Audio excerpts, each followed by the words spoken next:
ay inhinyero. Kabakod sa kalsada, taytay, kagbalay, mga infrastruktura.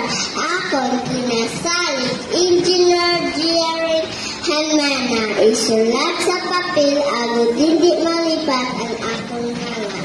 Kung may paubra ka mo, kontratahan niyo ako, madamo